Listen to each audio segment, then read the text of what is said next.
Hello and welcome. This is Cory Edmund. This is a new presentation called Morality as Authority. We're going to be discussing concepts that a lot of people are unfamiliar with. Maybe you're familiar with natural law. Maybe you're not familiar with voluntarism, Taoism. A lot of these really core concepts. You'll see some of the symbols in the background of my first starter slide here, introducing this presentation for the Freedom Under Natural Law 5 conference. I want to say thank you for those of you who invited me to this conference, among many other great speakers.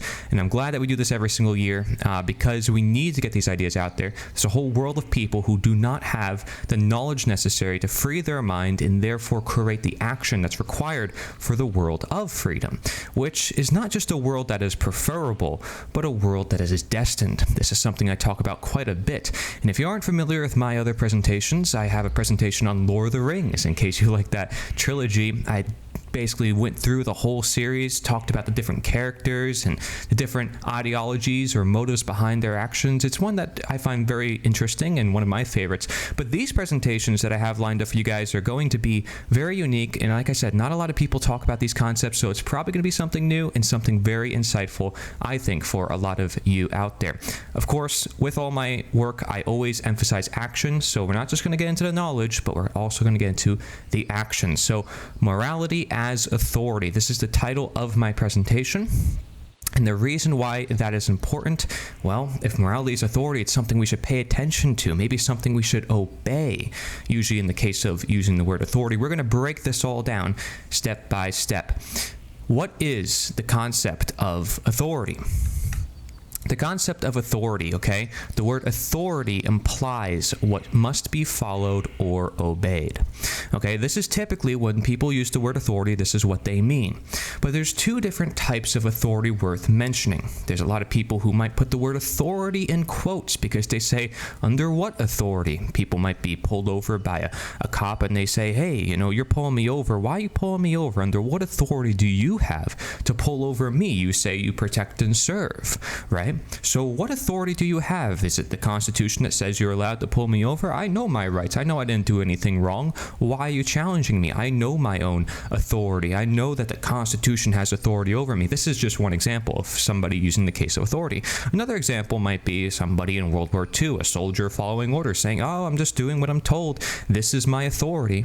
Now, another case example of authority is somebody saying, oh, well, I learned from nature, and nature told me I have to do this. God told me I had to do this. God said that if I didn't do this, this would happen to me. I have to obey his every word.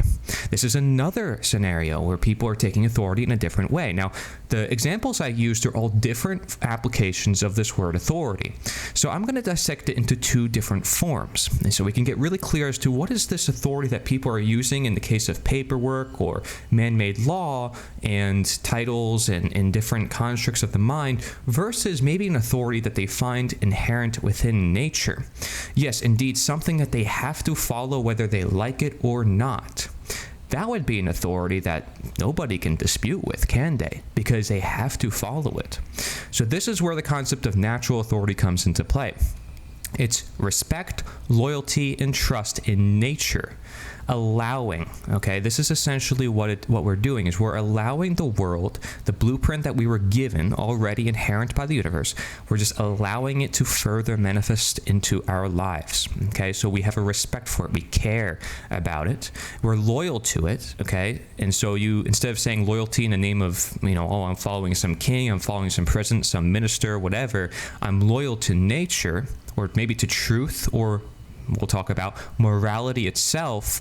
Maybe that's different from following a human being or a law or something on a piece of paper. Maybe that's where the difference could be made because we're just allowing, we're just letting things to happen. We're not creating anything new. We're just saying, we're letting it be. We're letting things happen. We're respecting nature, which already was here. It's not like we're inventing nature. So the only thing we can do is just let it be, okay? Let it manifest. So that's why natural authority is when man's creation complements nature in recognizing its faults and natural roots. This is knowledge. So that means if we create something, we recognize, wait, there's something before this. We created something based on something before this. This new form, whether it's a hot dog or ketchup or a glass, it came from something before that, and that's what actually created this. Okay, so that is a matter of knowledge, is understanding where these things came from, or maybe even the different forms of those things. And recognizing its faults, maybe there's some problems we need to know about, will help us understand what we should do with those things, and therefore not violate upon ourselves. If we say, oh shoot, we created this thing that's ending up destroying the human race, ending up hurting us, all of a sudden we have this drug that is super potent. It came from nature, tobacco or cocaine, but we spiked it up, we concentrated it, now it's like really addictive. Maybe it's not so complementary to our nature anymore. And maybe it wasn't ever to begin with. Maybe we have to learn from this plant, find out more about it, realize its time and place. So when should it be used? Is there a time and place for this plant? That's all knowledge, is understanding, okay, we're going to learn from this plant, we're going to learn from nature. We're not just going to do it because we want to do it, and just because it makes us feel good. We're going to actually think about, is this the right thing to do?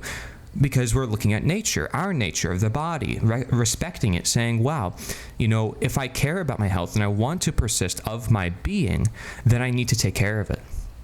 In the same way, maybe I want to grow a plant itself. Maybe I want to grow that plant. It needs to be in good condition for me to even have the plant to begin with. In order for me to have food, it has to be grown up properly in a way that it could also be yielded properly, maybe even manufactured properly. All these things, when I say the word properly, what does that mean? It would have to be something based on knowledge that works. Okay, otherwise it wouldn't be properly, it would be improperly, right? Interesting how we have the word properly and improperly. We're going to touch on this and get really down to the root cause of this. But when we complement nature by essentially learning from nature, saying this is what we should do because our body works a certain way, we should breathe, for instance, we're creating naturalizing effects with no dependency unto it, okay? So in the case of breathing, we're not creating anything because we're simply allowing it. We're simply allowing the breath to happen. So it's naturalizing because we're allowing our natures to persist in being. What I mean by that, if you look at the word naturalize, it means to make natural. But again, natural authority and allowing nature, it's just a process of really letting go and embracing. I mean, if you think about it, you're breathing and your lungs are pumping and your heart is pumping and you're not even really thinking about it. It just happens. Though there are some medical conditions nowadays that says, no, people are stopping breathing. They're having problems with this or that, even though that's never been like that before. We have to question, why is that the case, right? But these naturalizing effects would say, wait, if we're supposed to breathe, then we need to support our ability to breathe. Maybe we need to get a breathing machine. This is something that man creates. Now, the problem with the breathing machine, although it helps us and provides us with naturalizing effects because it helps us breathe, which we are to breathe naturally, we don't want to have dependency onto it. Because if we had dependency onto that man-made thing, now we're not really respecting nature as much because nature says we should be able to breathe without the machine. Now, of course, we're helping our nature of breathing with the machine, but if we depend on the machine, then it's as if the machine is part of nature. But it wasn't. It was man's creation and trying to align to nature because something was there that impaired our nature to begin with. So you can look at it like this in case you're confused. That machine that helps you breathe is for treatment, but understanding that you're supposed to breathe naturally is prevention. And how often do you see in the current medical system that we have, maybe in America, for instance, do we focus on prevention rather than treatment? So often we're looking at treatment rather than prevention, and maybe we'll even brag about it. We'll say, oh, there's a lot more patients, there's a lot more people being treated for medical disease. Why do they have disease in the first place? How is that a good thing? It means more people are sick. But then you also think about that industry. Well, the industry, in order to have customers, they need to be sick. There needs to be people looking for drugs constantly or new medications or new products. If they weren't in need of it, then the industry, they wouldn't make any money, right? So you have to be able to look at this and be able to see, wait, nature doesn't really ask of you for money. In fact, if you breathe for yourself and you're healthy, you actually are less dependent on any man-made thing, especially man-made systems, especially systems of control, systems that want your dependence. So what are those systems of control, those systems of dependence, or what if we did depend on that machine to help us breathe? Okay, we acknowledge it helps us breathe, but we depend on it. Now we have man-made authority. Man-made authority, on the right side of this screen, is respect, loyalty, and trust in man-making. Okay, so we're not allowing, okay, we're making. Again, I'm not against the machine that helps someone breathe. I'm not against the house that helps someone live. I'm not against the tool that helps someone be more productive. But notice the end of that sentence is always to help someone do something naturally, to help someone do something naturally, to help someone do something naturally. Whereas in this case, okay, you have this man-made thing and it becomes your life. You're consumed. This is where we have the word consumerism or distraction. We become consumed into that thing. We think that thing is necessary. We think we cannot live without that thing. How many people are going around with smartphones and they can't take it out of their pocket? They feel like it's another body part attached, like another limb. And it's like, oh my gosh, okay, I won't be secure. I don't know where anybody will be. I mean, how will I get anything done? It can be helpful, it can definitely be assisting, but if you're dependent on it as if it's part of your nature, there's going to be complications with that.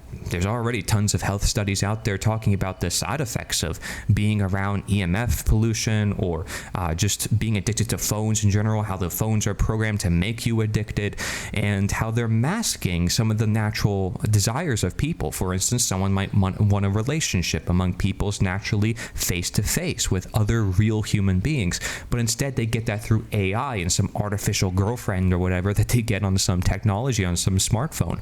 It's not the same thing.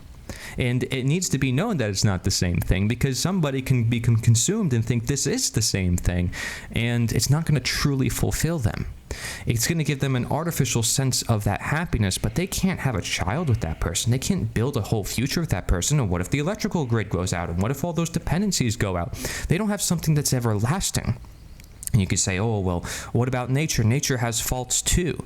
The point is that what I'm saying is you can't replace nature. You can't undo nature. Its authority must be followed. When it comes to man-made authority, because it's being made or attempted in being made, it can be unfollowed. This is why governments rise and fall, why technology and certain things, people are like, should we be careful about this? Because they have this natural aversion and people have a hard time living with these things when they really fully embrace themselves in it. And I'm somebody who, I've been on technology for a long time. I've been using computers, and for a long enough time of using a computer, I recognize it drains me. It drains me a lot.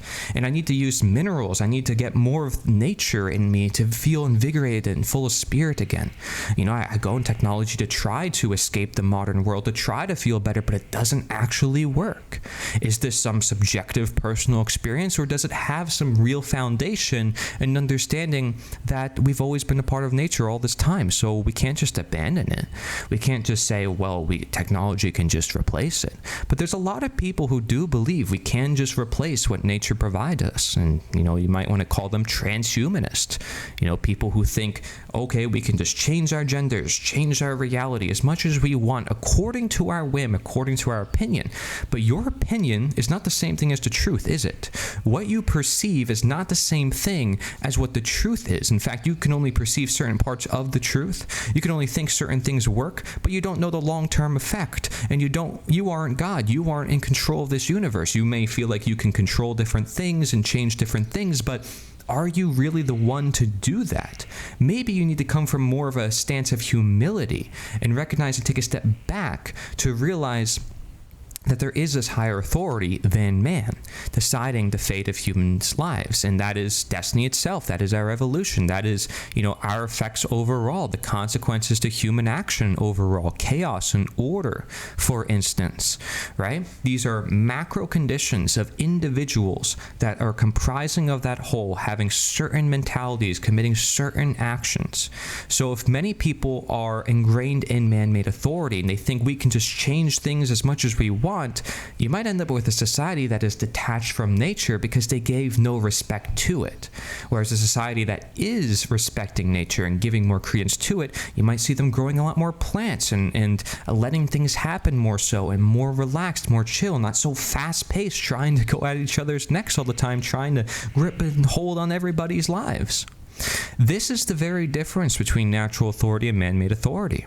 Man-made authority is man's creation attempting to alter or supplement nature, because anything man creates, and even Tolkien, again in my Lord of the Rings presentation I talk about this, he talks about the nature of power encompassed through that ring of power. That's literally what it represents. He talks about how evil can never create something new. It could only take from what already exists.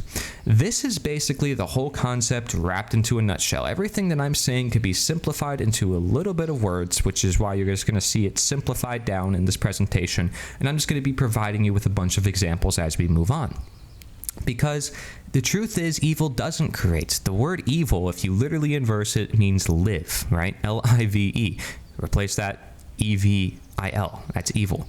Okay, so it symbolically, whether that's a coincidence or not, okay, and good and evil and devil, the word evil is in devil, the word God is in good, all this type of stuff. Listen, whether you want to call that a coincidence or not, it's symbolic to the fact that people have to look up to this higher authority and respect and align to this harmonious nature that can work in harmony if people learn from it and understand it, even in the presence of technology or tools that they use to do that, as long as they understand what they're using those tools for, why they're doing what they're doing. If they don't know why they're doing what they're doing or what tools they're using or how it impacts them, of course they have a disregard to nature. This is why knowledge is natural authority and ignorance is man-made authority, because it wants to ignore nature or ignore the side effects, ignore what nature says is right or wrong. It says, well, if something's wrong in nature, well, we can replace that too. That's the man-made authority mindset. Oh, well, this is wrong. Well, let's just pass a new law. Let's just try to create a new system and keep creating more new systems, but never acknowledge the natural system that was always there. And so therefore, you're always just symptom management, but you're never getting to the root cause. Again, you never get to prevention. You're always stuck on treatment. So because of that, you create dependency onto it or him. And it obviously would be the man-made thing, and him would be the creator, the person behind that thing. Of course, again, you can look at this inversely on the side of life and all that is good and natural as God and his creation, nature, okay?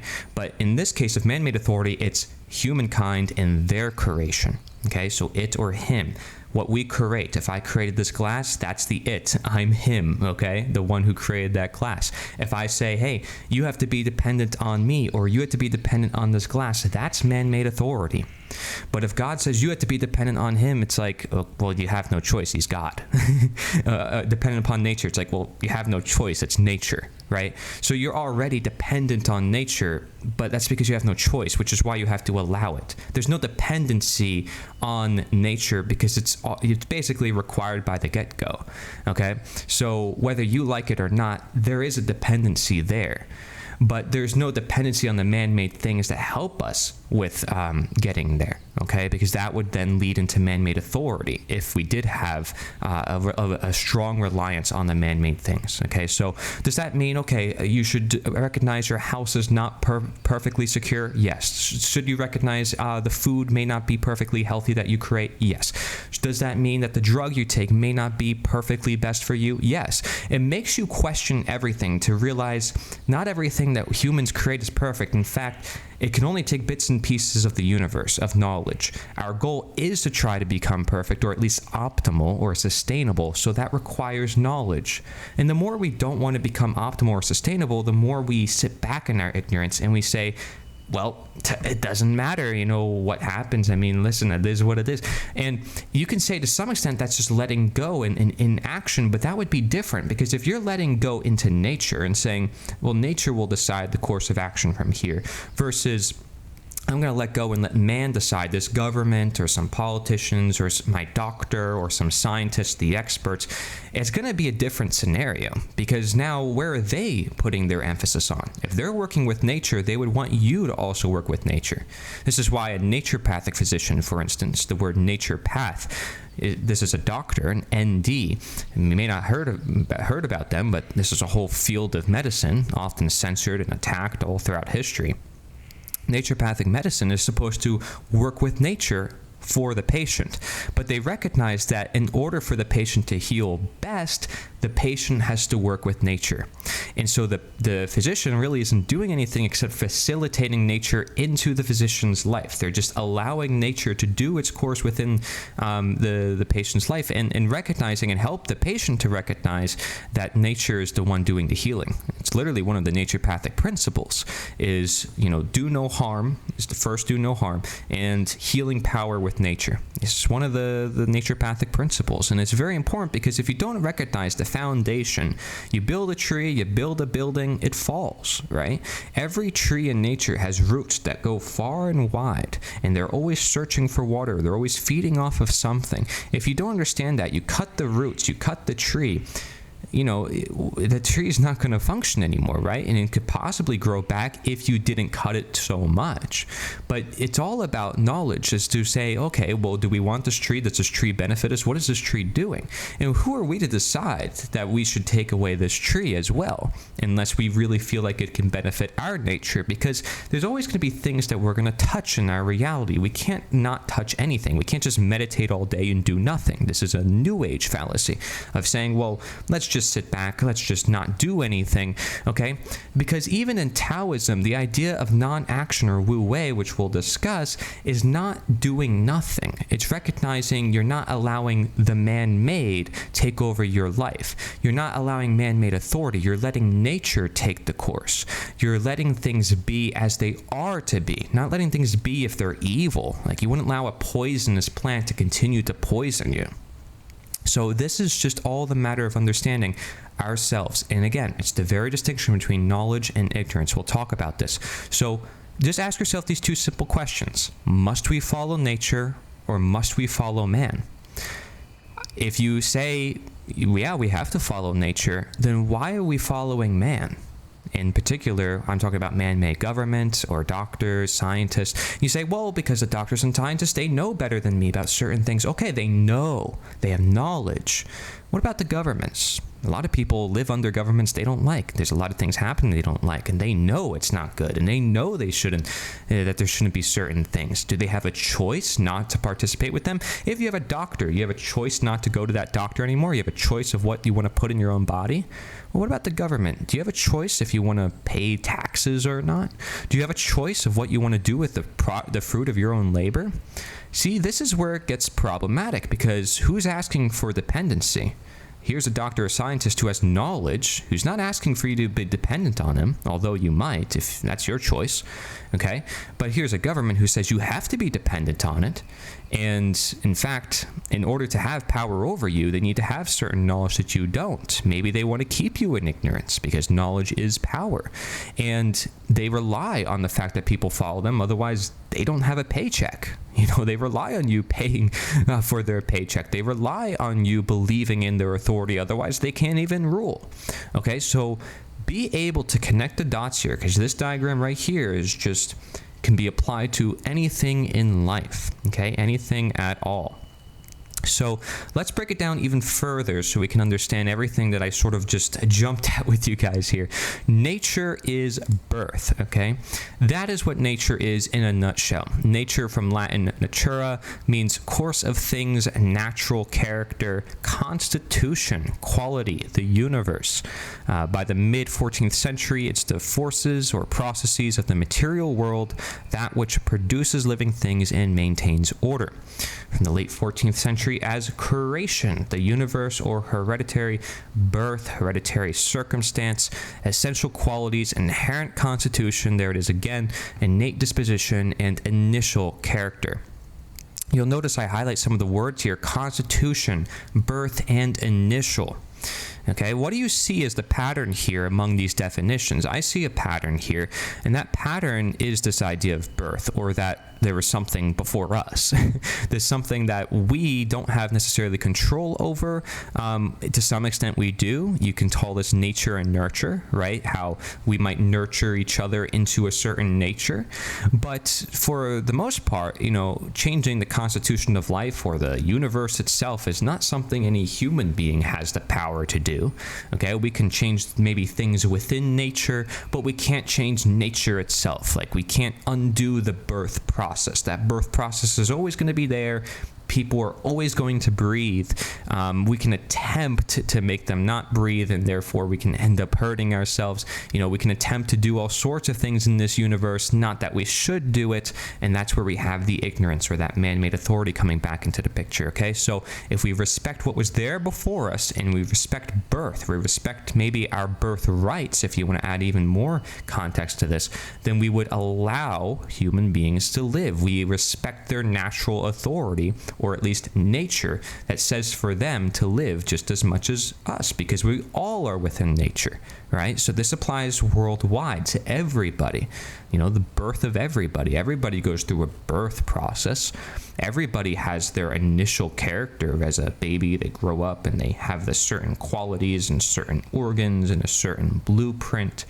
And sometimes that goes wrong, but we find out, wait, it goes wrong because there's malnutrition or there's certain things that are left out of the picture. So maybe nature is not so complete. Because, one of the definitions of nature here is that which maintains order, that of which contains the universe. That means everything within it, essential qualities. Well, if it's essential, aren't nutrients essential? Aren't things that help us live essential, like breathing? So if we're not breathing, are we really in alignment to our nature? Are we really in alignment to our birth and who we're supposed to be? Maybe this has a lot to do with purpose and having passion and care for what is our reality. Okay, so now if we really connect the dots here with nature and those things I just mentioned, what does the word natural mean? Natural, from Old French naturel, means of nature, conforming to nature, according to nature, and by birth. Okay, so again, you see the word birth again, conforming to nature. All you're doing here with adding the ol at the end of nature, natural, is just adding of. Okay, so natural is of nature, and nature is just nature. You can say it just is, because again, it's just our reality, and that's why there's so many different definitions sort of pointing to the same thing, which is that it's just world outside of ourselves. And if you want to include yourself in that world as well, okay. But all of it together is nature, right? Or you can look at the individual nature being like the human body, and then there's the nature of the world. I like to differentiate them, saying there's natures with an S, and then there's nature as a whole, which is like the macro, okay, without the S. Okay, so if we really understand the natural, which is of nature, it's that of which has always existed. I like to represent this by an infinity symbol. Okay, of course, this is a symmetrical symbol that I find very symbolic in many different ways. But the infinity symbol I use here to simply represent that infiniteness, that thing that has always been here, that thing that will always teach us our lessons over time, that thing that we have to respect, that thing that was something that, we can't change because it is way beyond our authority. It's something that we have to respect as our authority. Okay, so another way of saying this is existence is persistence. So if you ask me, you say, hey, Cory, which one is more natural, a Pop-Tart or a fruit? Right? And I'm going to say, well, which one has existed longer? And then you're going to say, well, the fruit, obviously. Well, okay, how do you know that? Is that knowledge that you know? Well, yeah, because the Pop-Tart was made in the lab, it was malformed, it was taken from this or that. It has fruit in it, but it was turned into this and that, and we wouldn't have the word Pop-Tart if it weren't for malforming it and changing it in this form and that form and this and that. Exactly. We change the nature of something so to literally create a whole different name for it. We literally created something called Pop-Tart because it's a different thing as opposed to the fruit, which may be in the Pop-Tart. So persistence is existence. Existence is persistence. So if something has long existed, like the ability to breathe, okay, and we say all of a sudden, oh, well, maybe we shouldn't breathe. Well, you're going against all of existence and the fact that we've always been breathing.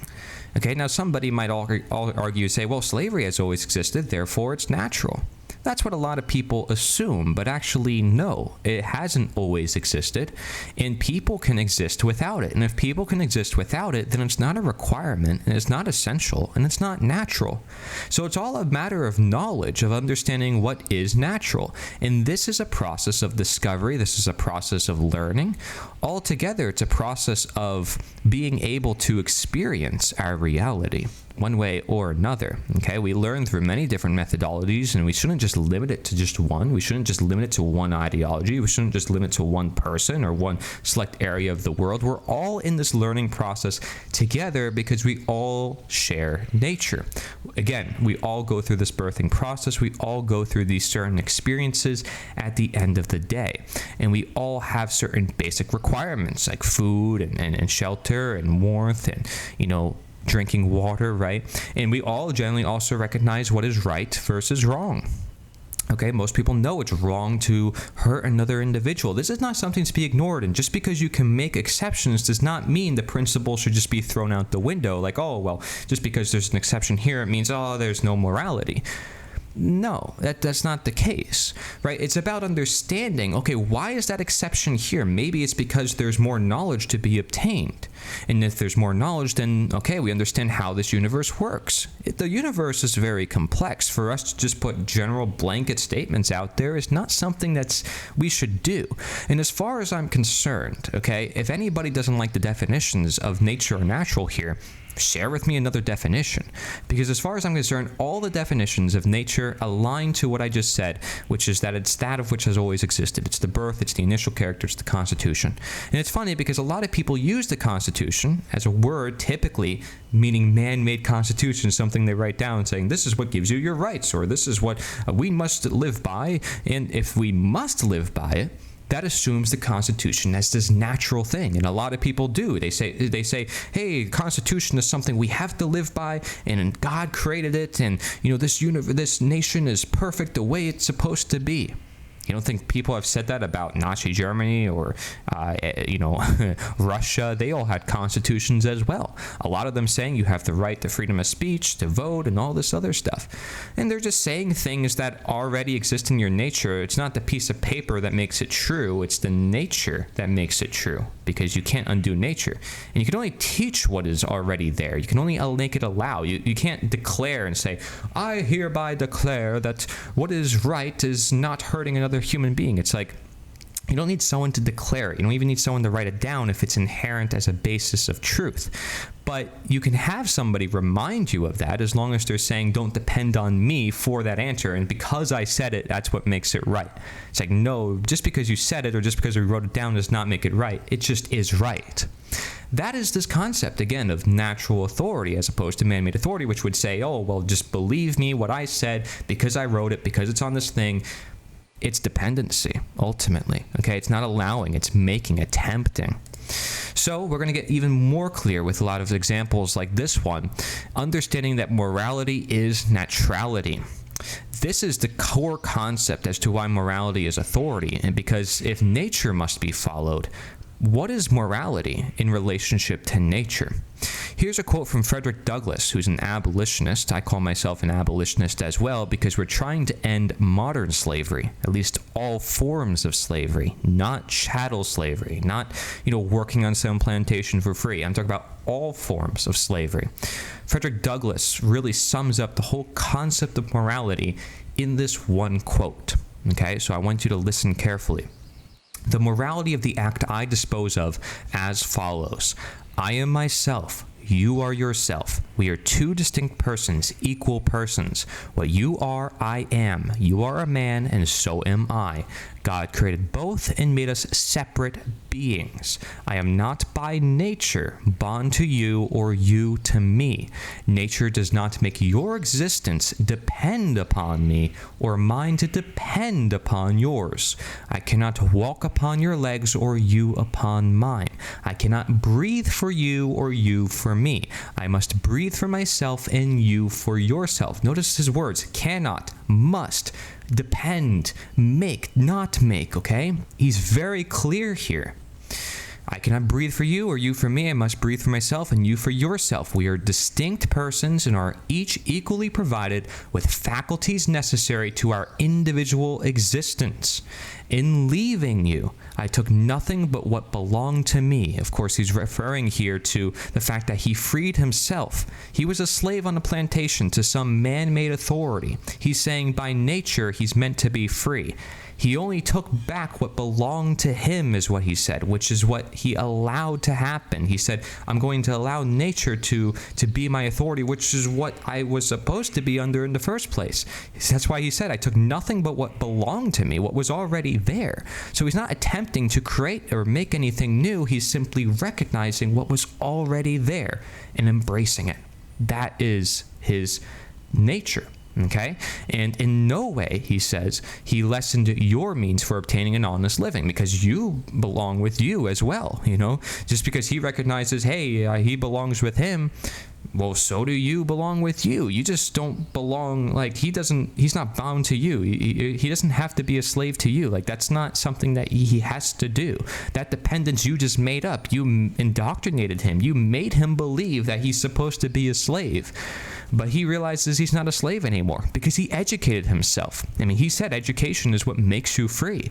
So because he said that, and again, knowledge is what helps us understand our nature, he said, I don't need to be a slave anymore. I can be free. I can embrace who I am meant to be. So in no way did he lessen his means of making an honest living and himself making an honest living. He's letting things be as they are to be. Him belonging with him, and you belonging with you. That's ownership where it should be. It would be wrong ownership to say, I own you, because that's slavery. And slavery, most people nowadays recognize as wrong. They say, yeah, nobody owns another human being. That's ridiculous. But back then, people said, oh, that's not even 200 years ago, by the way. People said, no, that's normal. You know, everybody does this, and it's necessary for the economy. And without slavery, who will pick the cotton? These were the excuses people made to uphold something that they even knew was evil. They called it a necessary evil. That means nature is evil. That means that we have to live with something that we know is evil, but we say it's necessary to have. And so it's like, okay, wait, so we can't learn to live with nature and understand something? Like, it has to be evil, which means like we have to live with something we don't want to live with? Like, what is this? It's crazy, right? But he says your faculties remained yours and mine became useful to their rightful owner. Rightful. What does rightful mean? I therefore see no wrong in any part of the transaction. So notice the final sentences here. Honest, rightful, and wrong. If morality is neutrality, what that means is that right is nature, correct is nature, honest is nature, health is nature. And can you live your life without the following words? If you think that's not the case, tell me if you can live your life without the following words, because I guarantee you, you can't. I guarantee you use these words on an everyday basis to differentiate and know what actions to take every day within your life. Because if you didn't, you would not be paving the way for yourself throughout this life. You wouldn't be knowing what you're trying to achieve.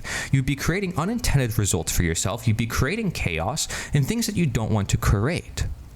This is why, again, the unnatural is ignorance. As much as it is deception, it's not being able to understand what we're doing. We don't have a direction. We don't have a path. We don't know what we're doing, and therefore, of course, we're going to obtain something that is going to confuse us, something that is going to be like, oh shoot, I shouldn't have done that, because you didn't know until you actually got hurt. So many people learn from experience, but they don't learn from awareness. If you learn from awareness, it's simply understanding this correlation, that between the natural versus the unnatural. So the natural has different words for it, okay? Look at all these different words that could be used for natural. Again, it means of nature. Right, rightful, honest, honesty, health, healthy, truth, truthful, real, really, just, justice, standard, genuine, moral, morality, regular, correct, sensible, reasonable, unforced, fundamental, whole, or essential. Okay, so this is understanding the natural. Okay, and if you want to break it down even more, try to think about it. If you're not honest to somebody, you're telling them something that you know you shouldn't really tell them. You're keeping them ignorant. Health, it means whole, right? If you break it down in Latin, and you have a health which constitutes your body. And if you don't have health, what do you have? You don't have a body anymore. You're not even living. You don't even exist. You basically aren't able to persist of your natural being. You don't even exist. Truth. Well, if there is no truth, then what you're left with is just lies and deception, right? It's not there. But truth, if we say it's something inherent, it's something we have to understand from the universe, then it's simply nature, because nature is what we're learning from. Nature is truth. Okay, so real. I mean, if we say something is real, what makes it real? Well, the fact that we can differentiate it from something not real. So the fact that we have these words natural and unnatural is maybe because we live in a world that makes us differentiate between the two to begin with. If we didn't live in such an unnatural world, or a world inverted from what it should be, we would not recognize all that is to be. Right? If we didn't see the consequences of our actions, we would not be able to understand what's the better action. So this is all the matter of knowledge in that regard. Standard, genuine, moral, regular, correct. Using the word regular, like what's regular? What's standard? Well, it's what was there beforehand. It's like if I have a regular Pop-Tart versus a fancy smancy strawberry shortcake, Pop-Tart. Obviously, one was the regular one, which was probably there before the other bunch of other flavors. Exactly. Time tells all truth, and existence is persistence.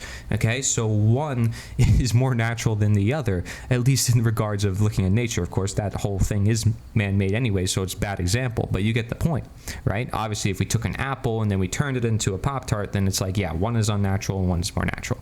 And most people know. So it's like if somebody asks me a stupid question, and I call it stupid because it is, because they're asking that question on purpose without thinking for themselves before asking the question. They say, well, Cory, what about cars? And what about this? It's like, think about for yourself. Is it the most natural thing?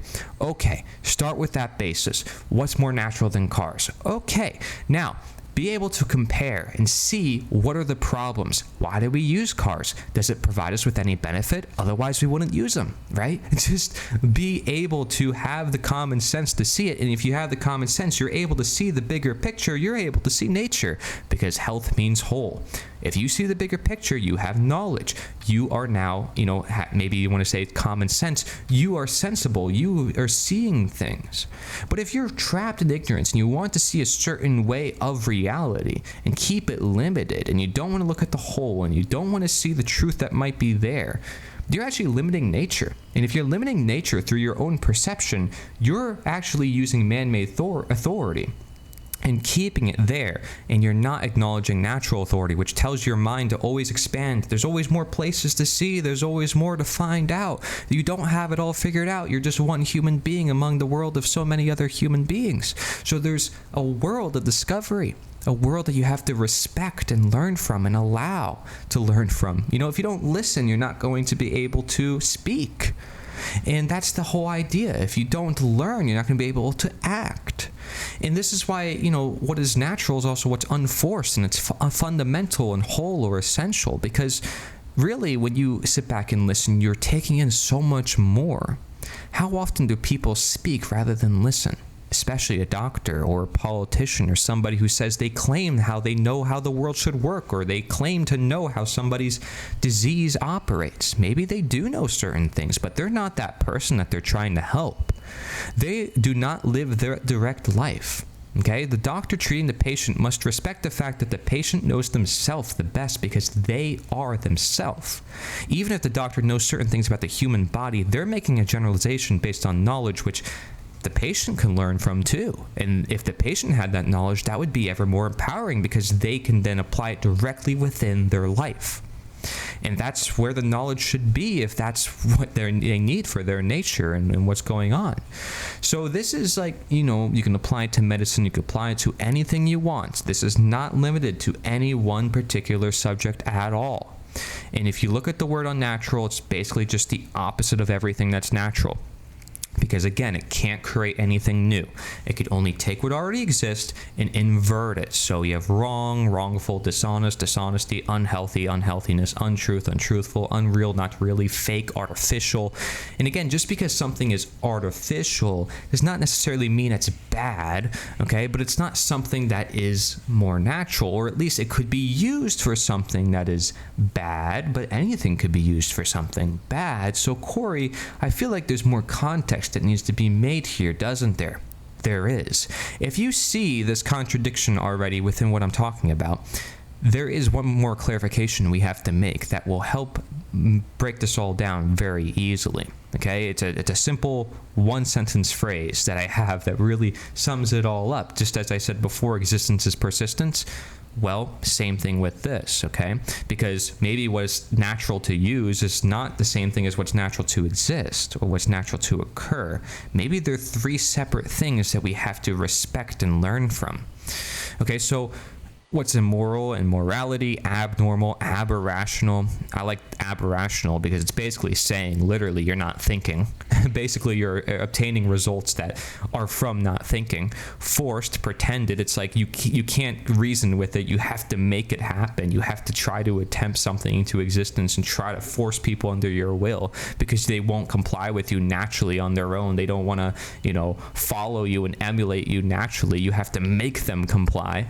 So it's funny because that's what the unnatural does. It tries to twist and take a hold of nature and say, we can just unravel it all day. But it can't. No matter how much you pull at the strings of nature, it's going to come back and bite you. That's called karma. It's called karma, my friends.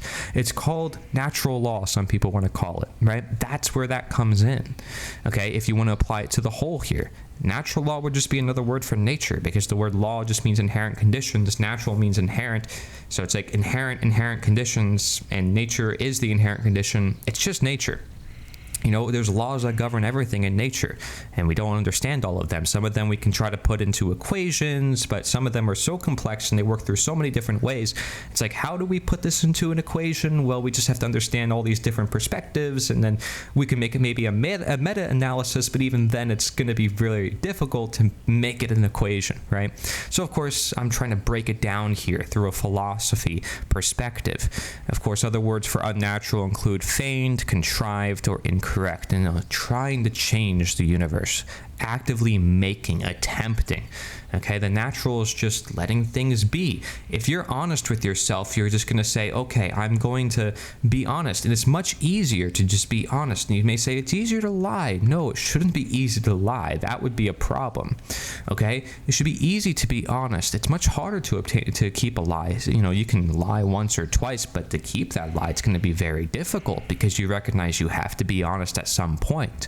I wrote a whole book about this called Radical Honesty, Nature's Radical Honesty, because you can apply this whole perspective simply through honesty. What is honest to do? Not just to myself. How do I share the truth with others? I have to be honest to them. How do I find the truth for myself? I have to be honest to find out what is the honest within the universe. It's all honesty, okay? Same thing as I want to find out what is healthy for me, what is the best health for the whole universe. These are all separate scenarios, but it's all trying to look at that higher authority than man, which is the body, the universe, the intended blueprint past all the systems of control, all the birth certificates and the paperwork and the titles and the positions, all of it's made up and it's temporary, and it's something that most people are indoctrinated into, but it's not something that nature provides to you. You don't go into the wild and you're like, hey, I learned about presidents today. Hey, I learned about our American founding fathers. It's like nature is not going to tell you that. Only schooling systems are going to tell you that. Only human beings that often have an agenda that want you to think a certain way are going to tell you that. I'm sorry to tell you, but that's just the way it is. Otherwise, they wouldn't tell you that. They want you to think a certain way. Otherwise, they wouldn't tell you that. I want you to think a certain way, right? But am I really telling you what to think? Am I really saying that you should think a certain way? Or am I really just saying take a step back and recognize what was always there, your very ability to think in the very first place, because that goes beyond everything. So these words is what I'm using to communicate with you right now. We have to understand the nature of these words and why the words could be dangerous, because if we learn from the words and why the words are dangerous, then we understand, these limitations I'm talking about. Let me give you an example of how these words are interchangeable and how this life simply requires perspective to see it, to then see the bigger picture, to see the truth. If morality is neutrality, then morality is merely the natural. If authority is nature, then authority is merely nature. If the natural is nature, then the natural is merely nature. If you must follow nature, then you cannot be a slave to nature. If you must follow nature, then there is no government but nature. If anarchy is no man-made government, then anarchy is merely nature. And if nature cannot be changed, then the objective is merely nature. So people use words like slave back in the 1800s, right? It's like, okay, well, if you're not going to be slave to a man, you're going to be slave to nature. It's like, you're not really a slave if you're a slave to nature. Like, if you own yourself, you're simply yourself. Like, you're just letting the truth manifest, right? You're no longer a slave. The word slave, cut off. Doesn't even need to be used in a dictionary anymore. This man-made created term, out of here, right? That's basically how it goes. Word government. Well, it's like, okay, if you must follow nature, and nature's really the only thing you have to follow, and nature is morality, and you should always follow your own conscience and what is right, and if government is designed to do what is right, even though it doesn't, and we'll talk about that, then really what we're following is just nature and morality. So if we just have to follow nature and morality and what we know to be right, then government is just man-made term as well that we just created to represent just human beings. And we can't even point to it, say it's like a person or a building, like what is it, right? Government would just be nature, because that's just human beings coming together like they always have. It's just human beings organizing and voluntarily participating with each other. That always happens. Why do we have to title it under a certain thing to try to differentiate it from something? Maybe there is no such thing as government because it's just nature and people coming together, right? If you're able to see that perspective, you're able to take a step back. The same way people want to use the word anarchy, if they mean no rulers, and naturally you rule yourself and nobody has a ruler over them because they own themselves naturally, not that they act in that way, but if they naturally do and they recognize that, they say, hey, I'm an anarchist. It's like, you're not an anarchist, you're still just a human being. You choose to title yourself with that, you choose to use certain colors, but you're just a human being. And if you're saying anarchy is like this natural condition, or the condition that human beings are supposed to be in because they own themselves naturally, then anarchy is just nature, because there are no rulers naturally. Rulers are this thing that we indoctrinated ourselves into, thinking, yeah, we need rulers, we need somebody in control, we need government. But no, we need nature. We need, natural authority. Our own bodies, in control of our own bodies. Like, we need that, right? That's something we can't reverse.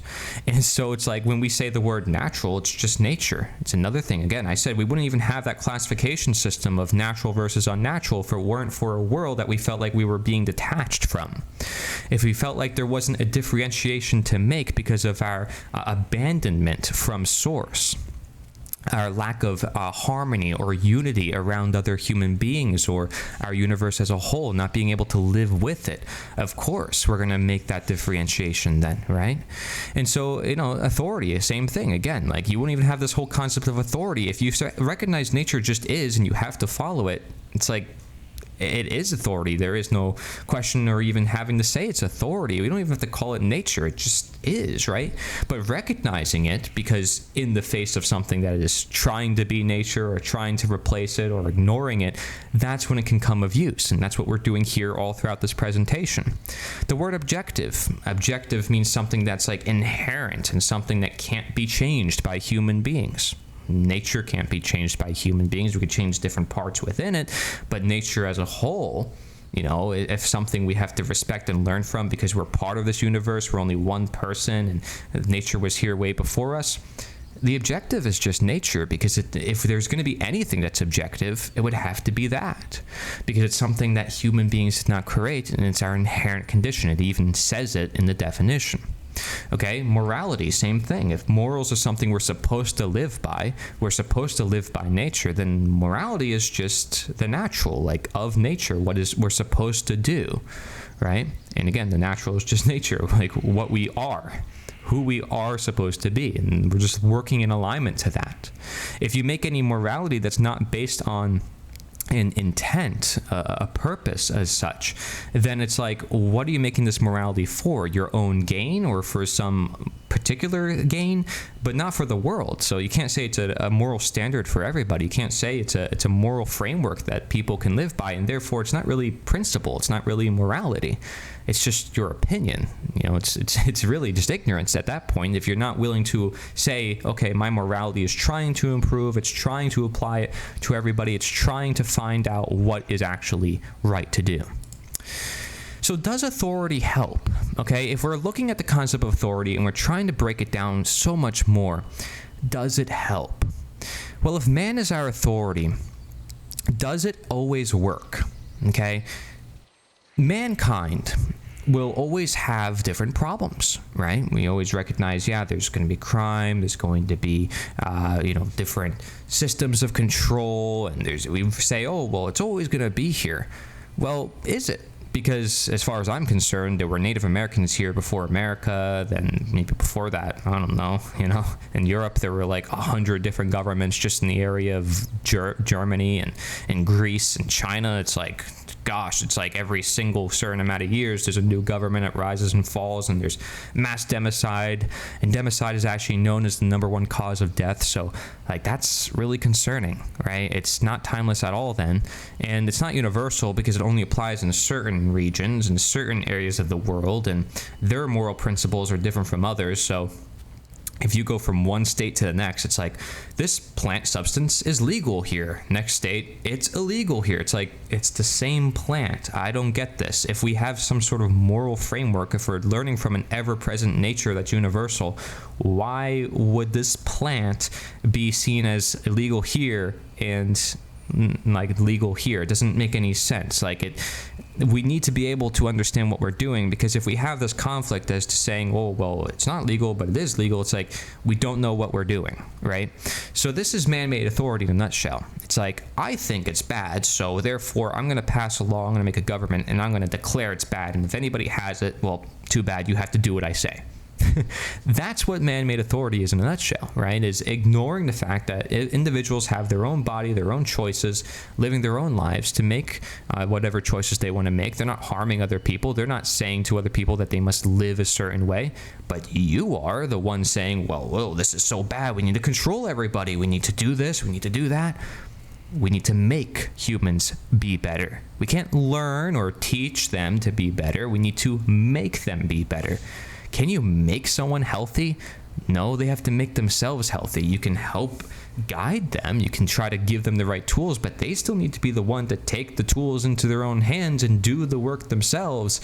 And the best, most optimal, sustainable health would be if they really did that for themselves, because they belong to themselves. That, again, would be respecting natural authority. Does it always work? Yeah, because you work with you. You belong with you. It makes sense because it's sensible, because it's correct, it's right, it's moral. All these words, one and the same.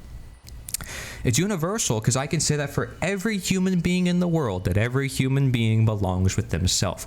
That's a timeless principle that nobody can contradict unless they have knowledge otherwise to say, well, humans have not always belonged to themselves. It's like, okay, prove to me otherwise, because you just said that yourself. You are an individual.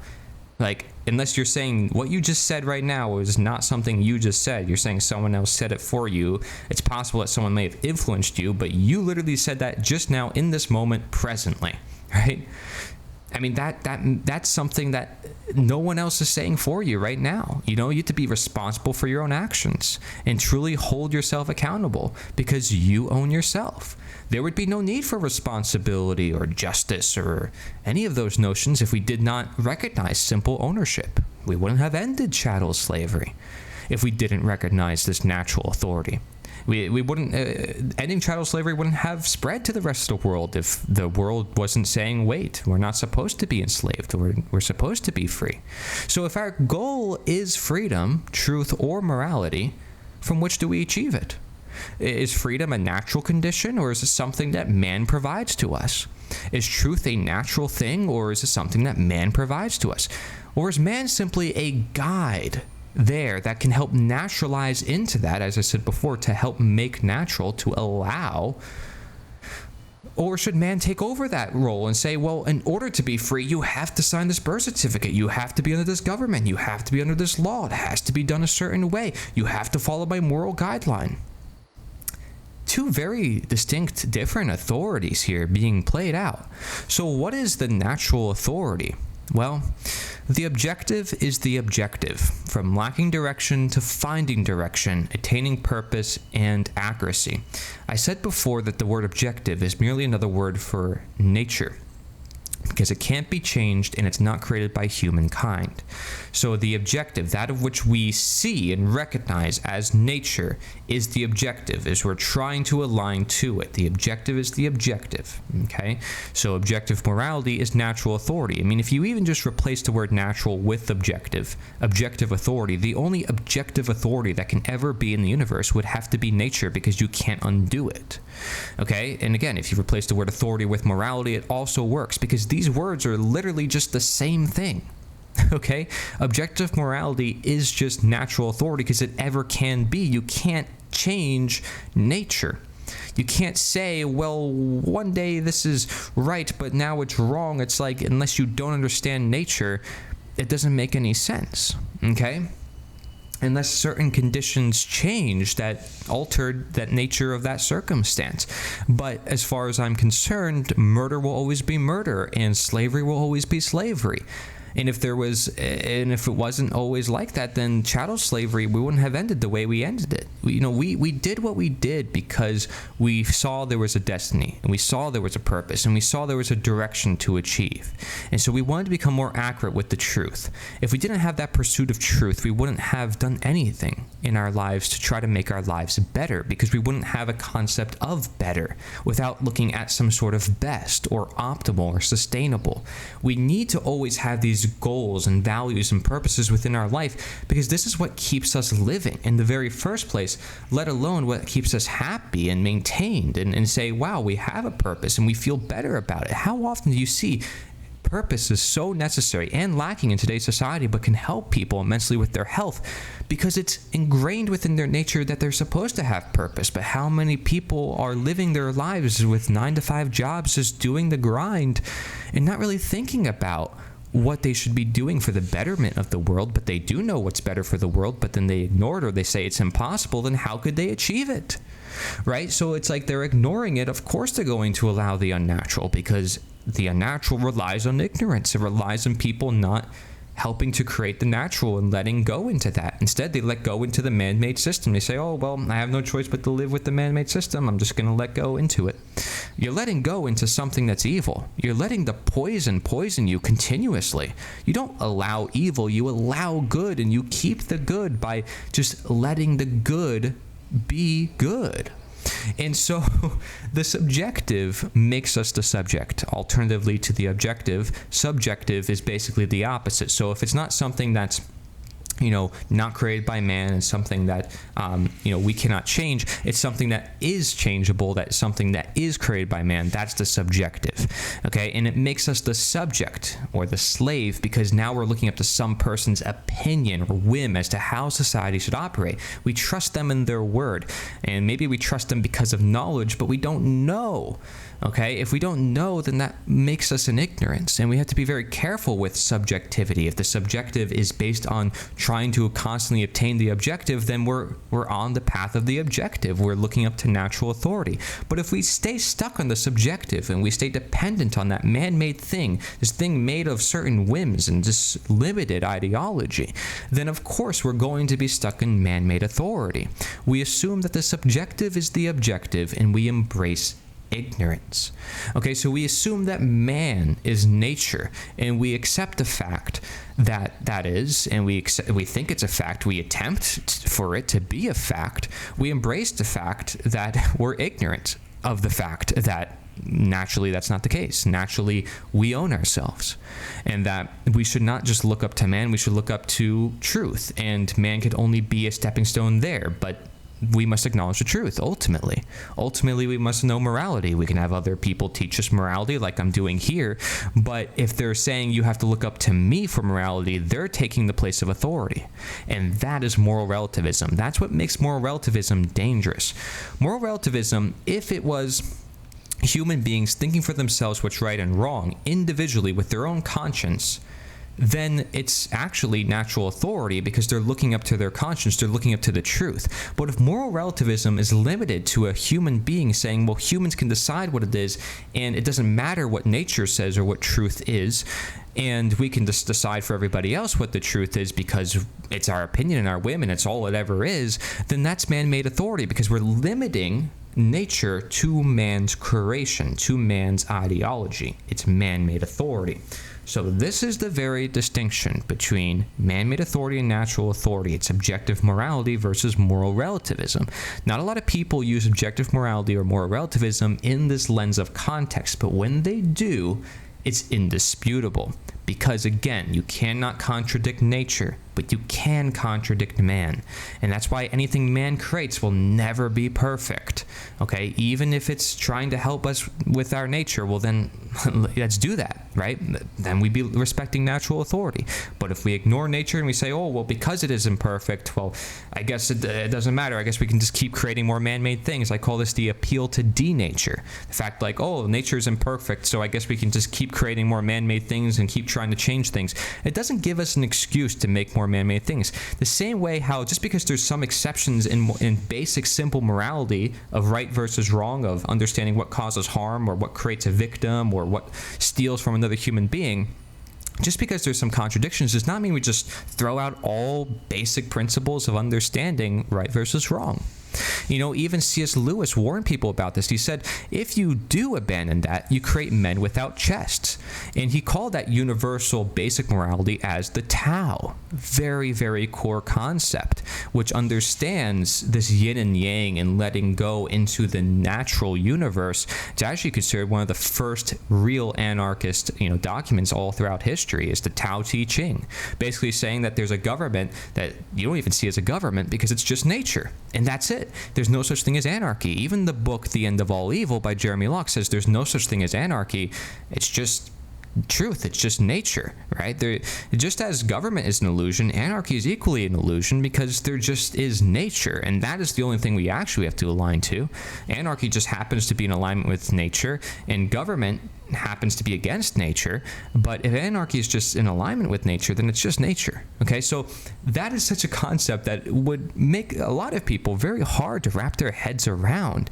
But that alone is just telling of you need to take a bigger perspective worldview on your life, okay, and stop staying in this limited closed box, because nature is this ever-expanding circle of, oh, there's more I don't know, oh, there's more I don't know, oh, I don't have it all figured out. There's always more to figure out.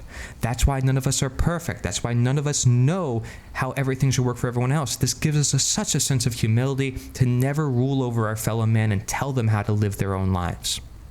So, my two questions for you from this slide is, do we perceive truth with the objective or subjective? If we perceive truth with the subjective, we say, well, because I say so. If we perceive truth with the objective, then we say, well, there's always more to figure out, and you know what? I want to try to get as best as we can to the right answer, okay? To something that I know works universally and timelessly. Something that works, okay? That works with what we were given, the natural, what has always existed. Subjective, well, don't care. Could be anything I want. Could be whatever's preferable, whatever I want. It's my opinion, whim, if I want to create a government that enslaves everybody, I'm going to do that because I say so and therefore it's right, and it's all just opinion anyway, so we can just do that. That's subjectivity. Maybe it's a very extreme case of subjectivity, but objectivity would say, no, there's got to be a destiny for humankind. Some people might assume, oh, the objective is these people are bad and these people must go. But if they're not looking up to nature, then of course that's going to be their conclusion. If they're looking up to nature, then they'd say, oh, well, wait, we have to respect individuals. And maybe certain cultures shouldn't be intermixed, but it doesn't mean then that we forcefully take them out of certain areas because then we're messing with nature again. A lot of people did this. Nazi Germany did this. They appealed to natural law often to say that certain cultures should not be intermixed with other cultures, but therefore that excuses the state or government to come in and take these people and displace them and bring them to other parts of the world. It's like you're trying to fix an unnatural problem with unnatural solutions. What do you expect to happen other than more unnatural problems? And that's the problem, is people allowing and justifying the unnatural continually. And what we see is when we have modern disease, you have certain drugs and certain diseases. A lot of these diseases can happen from the drugs. Doctors might just start prescribing more drugs, and they never actually get to the root cause, which is, why are they getting sick in the first place? What's causing this problem in the first place? What about nutrition and preventative sciences? Prevention will always live with understanding nature. Again, one of the naturopathic principles is prevention, okay? Very important. So why is it important to recognize ignorance? Why is it important to recognize that we might be wrong or that we don't have everything fully understood?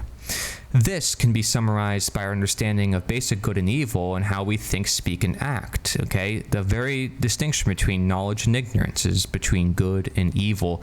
Socrates, who's known as like one of the oldest philosophers, is known for saying this one quote: "The only good is knowledge, the only evil is ignorance." And so do you think, speak, and act with knowledge or ignorance? If I ask anyone this, they're going to be like, well, I try to act knowing what I'm doing. It's like, no one's going to say to me, oh yeah, I just do whatever because, you know, I don't care what happens. It's like, unless you really don't care about yourself and nature as a whole, you just have a complete disregard to it, you're asking for evil. You're asking for denaturing and disregarding this universe, right? And there's a lot of people who you might say are lazy, who don't care about this universe. Why don't they care? But if you say they don't care, I guarantee you they still care about certain things. They say, I care about my family, I care about myself, I care about my health. There's always something somebody cares about. Otherwise, they would commit suicide, which is the case, unfortunately, for a lot of people nowadays, because they can't find passion. They can't find a pursuit of any type of purpose. They don't recognize nature. They think nature can't be known.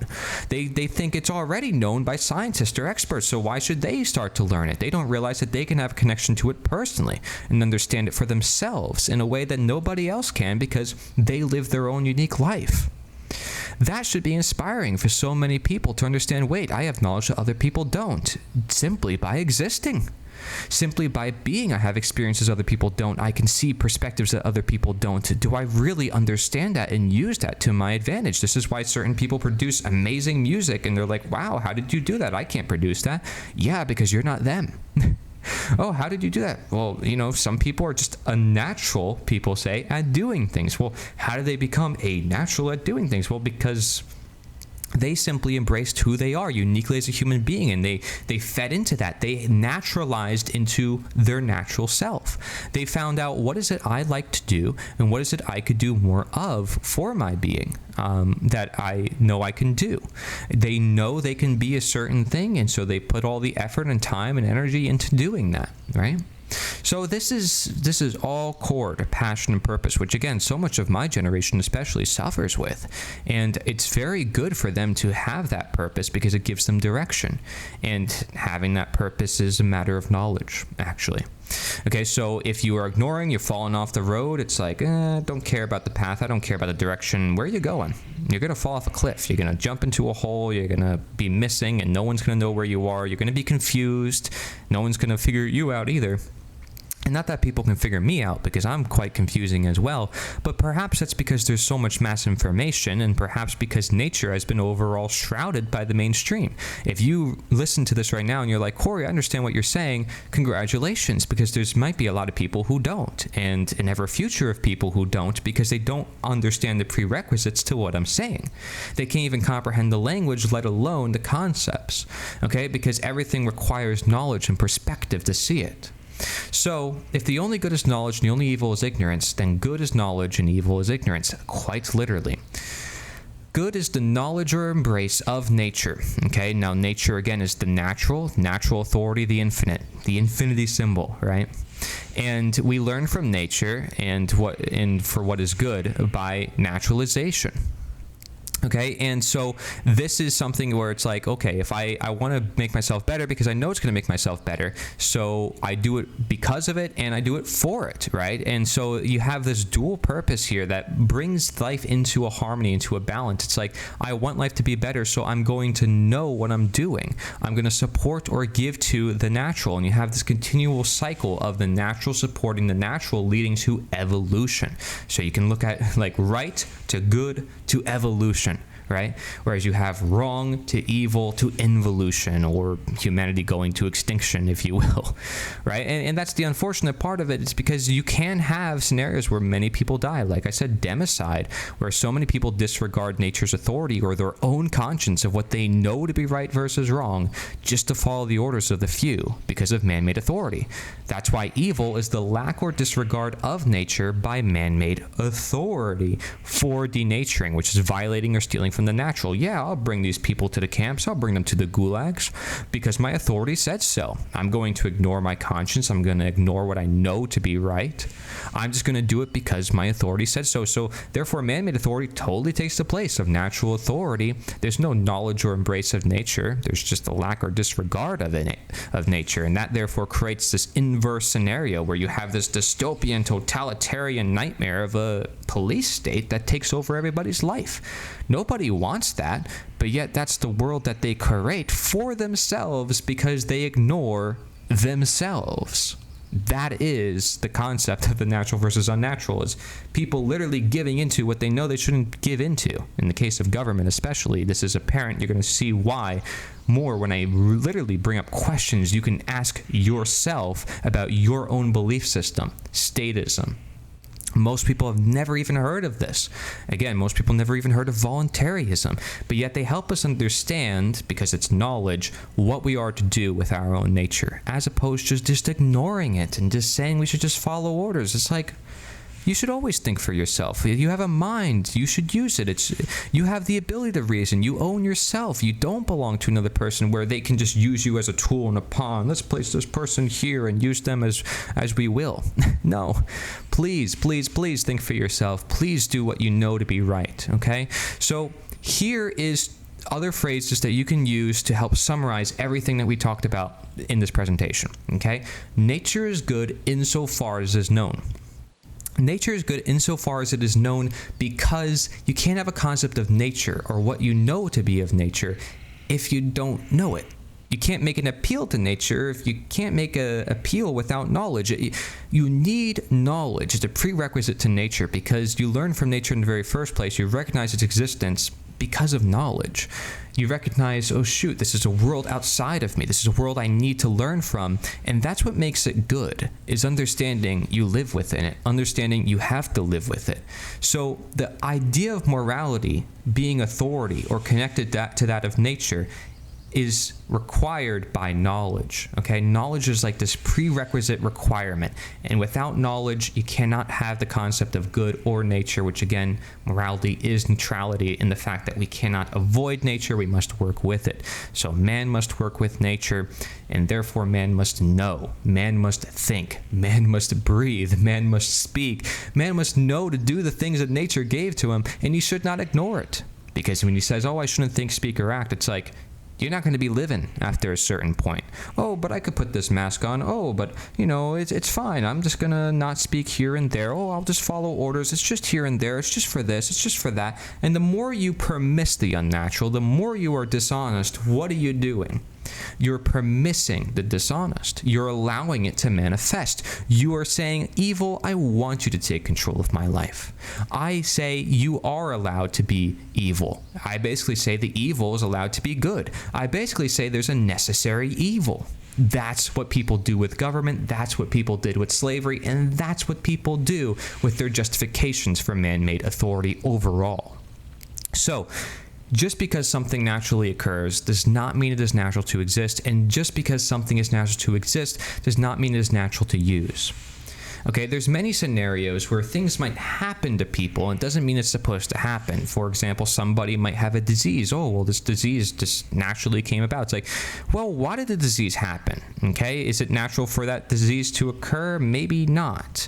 Okay, and again, existence is persistence. So how long has this disease been here? Then we know if it's there to occur or not. We know if it's supposed to exist, okay? Because occurrence is different from existence. Occurrence is something that just happens. Existence is something that's always been, okay? So they're two separate scenarios. Now, if we look at existence versus usage, it's like, okay, this plant exists, this poisonous plant. I understand it's poison. Doesn't mean I should use it, because now I know it's poison, so I know not to use it.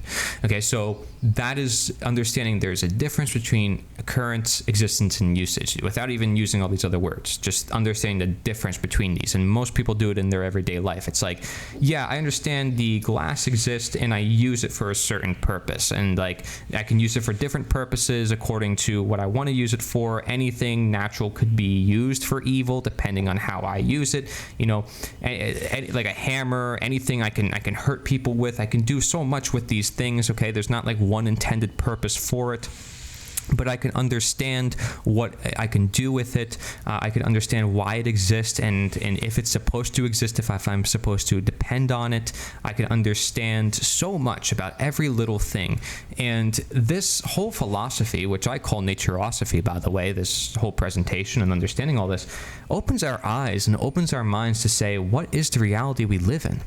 Why do things naturally occur? Are they really natural to occur? All these storms that are happening, what if some of them are man-made? What if some of them are being created by human beings?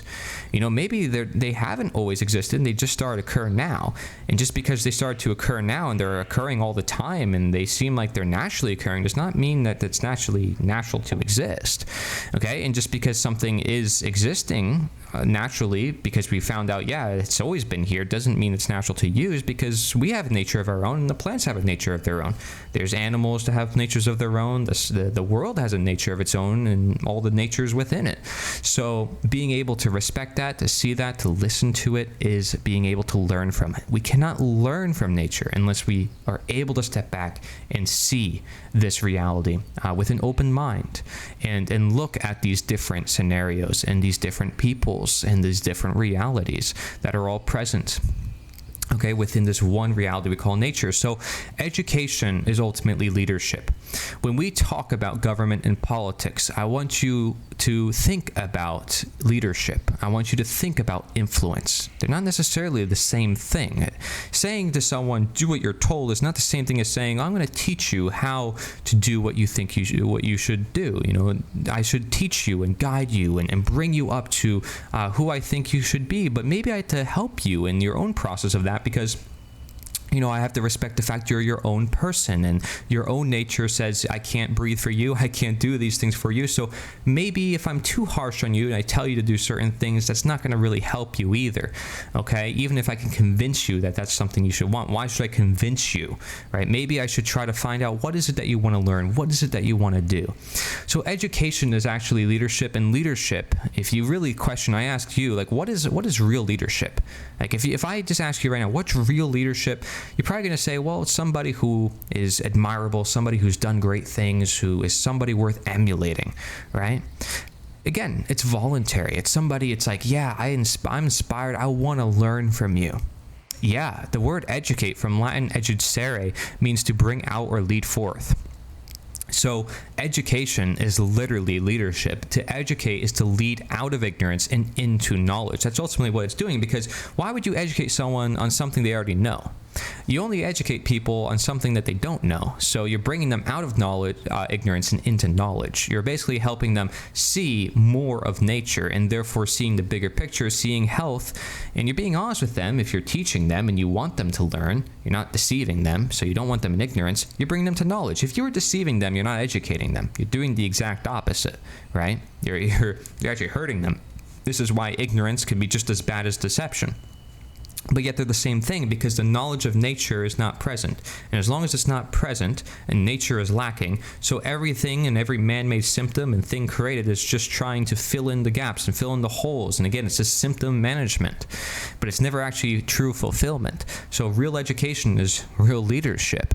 And we can see this as well with the Hermetic principle of mentalism. The idea that the all is mind, the universe is mental, and thoughts lead to the manifestation of things and events. Thoughts create our state of existence and the quality of our experience here on Earth. Therefore, be responsible for everything you create by being responsible for everything that you think.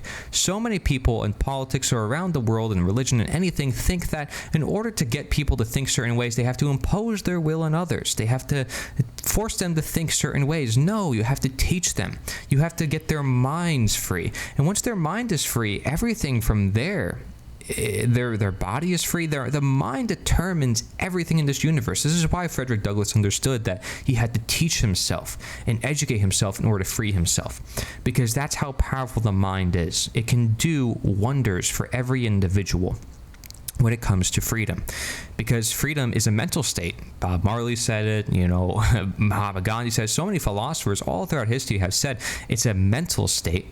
Okay, but it's also just our natural state, like we're supposed to be free. So depending on how you want to look at freedom, and if you're saying you want to teach people freedom and you think freedom is necessary because it has always existed and we're supposed to be free naturally, then how do you get that into people's minds?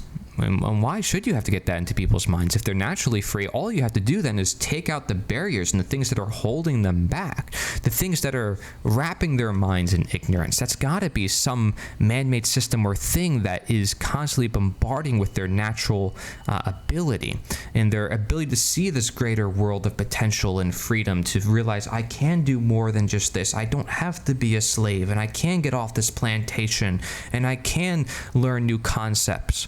But so many people, even just sharing with them different ideas, I don't want to hear about that, because their mind isn't free.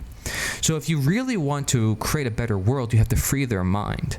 No matter what change you do, you're not going to be able to change people unless you change their mind. That's the most long sustainable, ever changeable thing that you can ever do. And it's something that, like I said, you break the mind, you break everything else, right? This is why people look at mental health nowadays and depression, suicide, and they're like, these are really important, but it's also really hard to understand, because they're so important, and they're literally the most important. Your mind, and many people connect the mind to God and this hive mind of the universe, and you have AI, which is our mind, and you even look at human beings and our nature. It's like we use our mind so much compared to these animals in nature. They're very instinctual and brute force, and they get everything done through instinct. We're not like them.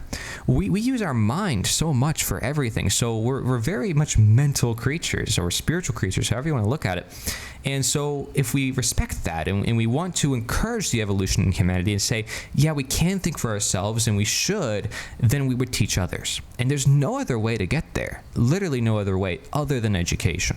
Okay?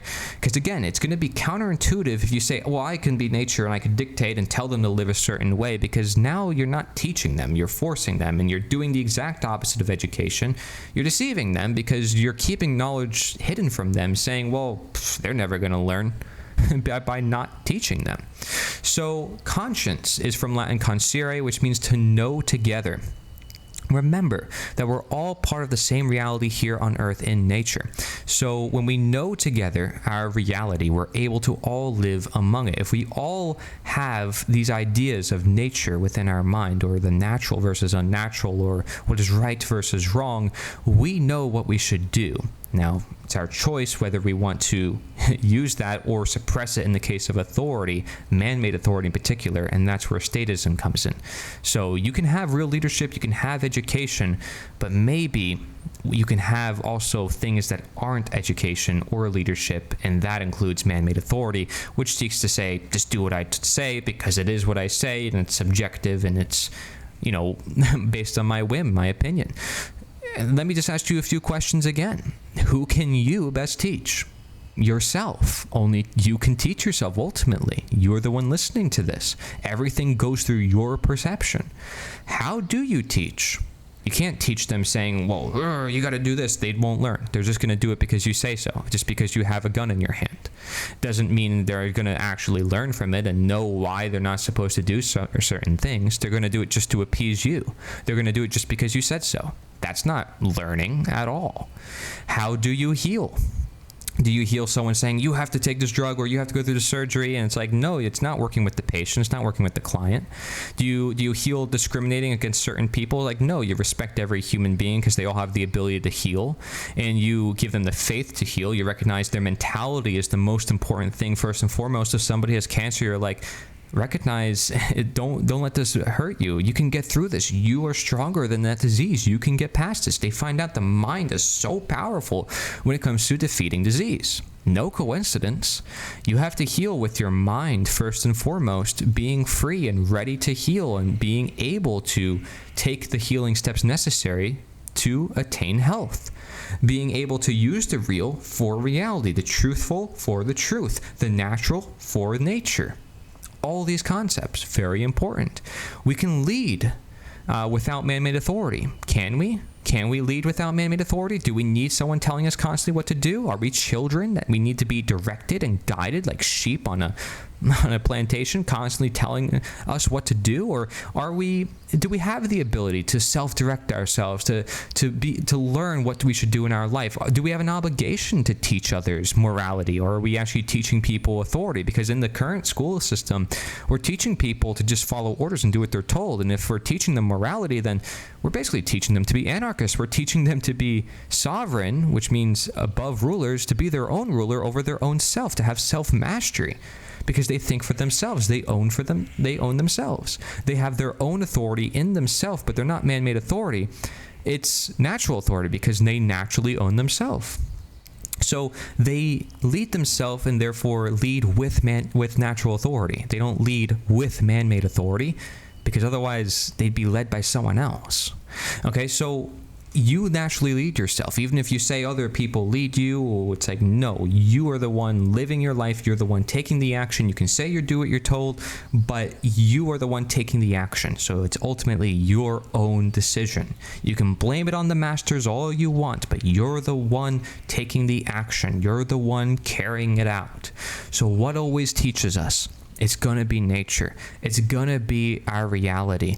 That's what's always going to teach us. It's not going to be governments. Governments are within that nature, in that reality, and they're just people like you and I anyways. What always teaches us is nature. What always teaches us is morality, what is right and wrong, and we learn that through time, and this is something we're all constantly learning. So our lives are always that question. Our actions, always that question. Our creations, always that question.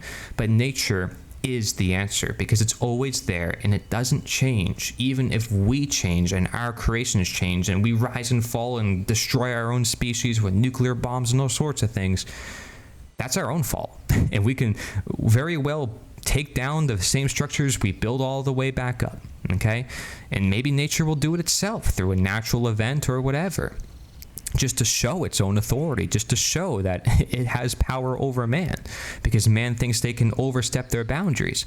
But the truth ultimately will speak through time, and it will speak much louder than I ever can or ever will be or do with words, because words are limited in their power as well.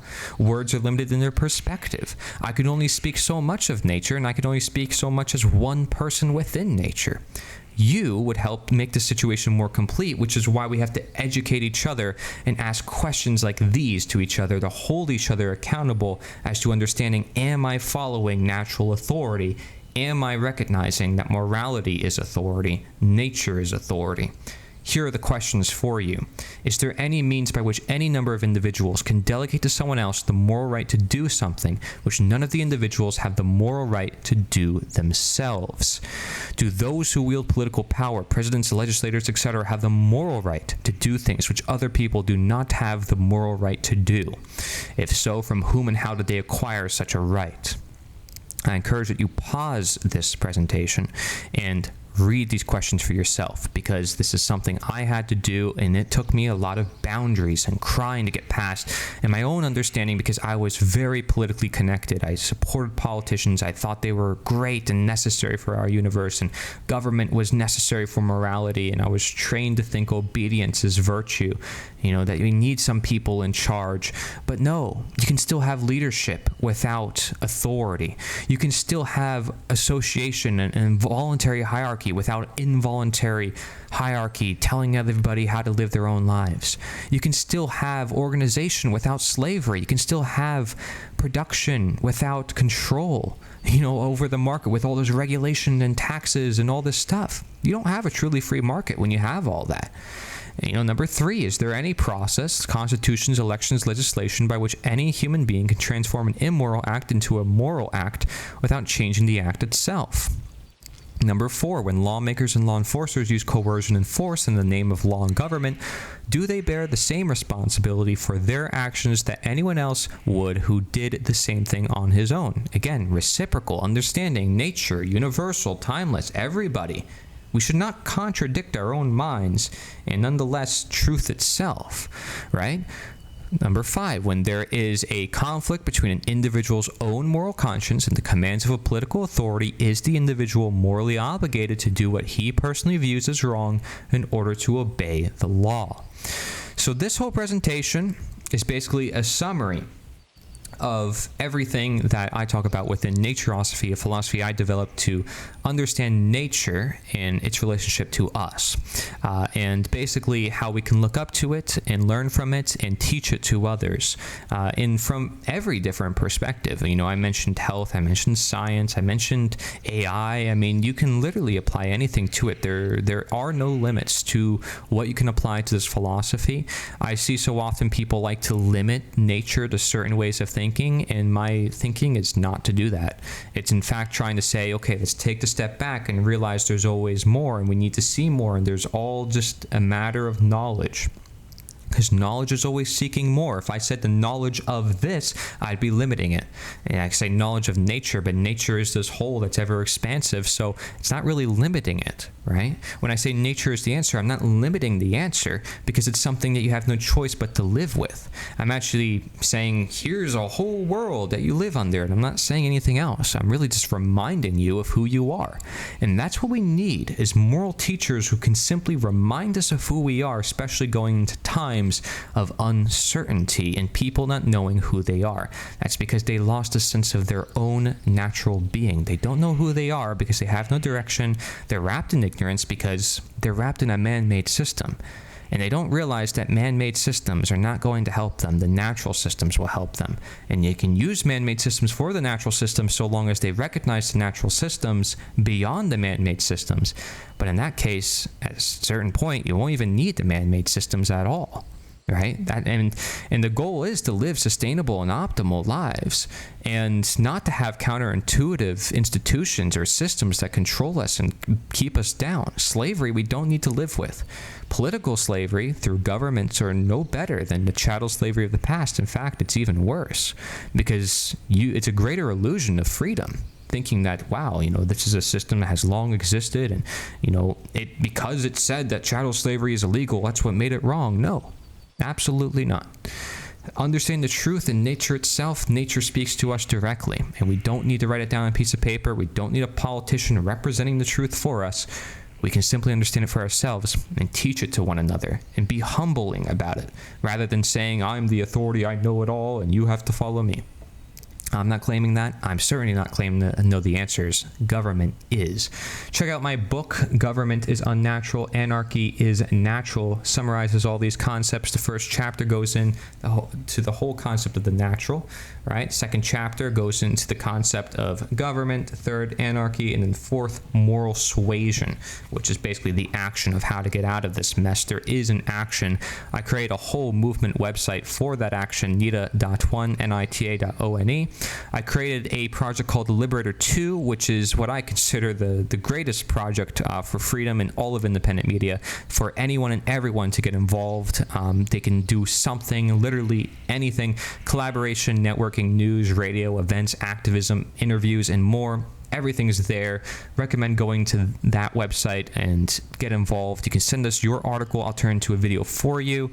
We have new editions of the paper, which can be printed in person or online and shared and distributed, networked everywhere. It's amazing. There's nothing like that anywhere. The End of Slavery Summit I hosted with over 50 speakers, hundreds of resources. There's links, there's videos, there's education, there's action. Check it out. That's at endofslavery.org or nita.one/summit. And, of course, the Liberator 2 was the liberator.us. That is the one I recommend for all the great stuff. Naturosophy, if you want to learn a lot more about this philosophy in general, go to nita.one/naturosophy. And then, of course, if you want to learn about the Government is Unnatural book, go to nita.one/order. My Slavery Gone for Good book talks about abolitionism and the abolitionist, like Frederick Douglass. You can go to nita.one/truth.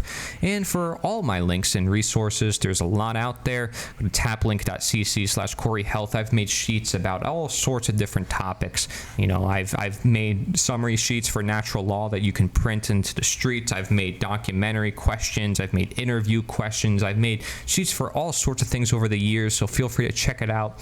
Of course, I now have my own perspective on natural law, as I just delivered with you guys in this presentation, that helps us see a much wider worldview, and that's why I created Naturosophy, which simply represents, you know, the study or the wisdom of nature, the knowledge of nature, sort of like a new branch of philosophy, because a lot of modern philosophy is stuck on nihilism, or saying there's no meaning or value in the universe, and again, not putting the emphasis on nature and saying that man can sort of just decide things for themselves. And philosophy has sort of lost its roots, I feel, from a lot of its original philosophies. So I try to bring a lot of that back and help us humble ourselves to be our own philosopher ultimately, because we don't need anybody else to really tell us what to think in any regards, because we have a mind of our own. We can be guided, but we should be ultimately encouraged to be our own philosophers. So often do I see, you got to read this book, you got to go here, you got to do that. No, you don't. You don't got to do anything. You literally don't have to do anything. You don't have to watch my other videos. You can literally just live your life and allow others to live their life, and boom, you're in alignment to nature, my friend, because you know what you're doing. You're not harming anybody. You're not putting too much information in your head, overwhelming your nature, and having these weird obligations that nature would have never provided to you. You actually are in harmony more than you think, just by letting life be. Even if you may not be doing everything the truth movement wants you to do, you're not contributing to the problem, are you? Now, you could be contributing to the problem if you don't share that information with other people. So that's where the educator comes in. Be the leader, be the change you want to see in the world. Get involved, the liberator too. Thank you very much for watching. This is Cory Edmund Endrulat. Nature is the answer. Freedom under natural law 5.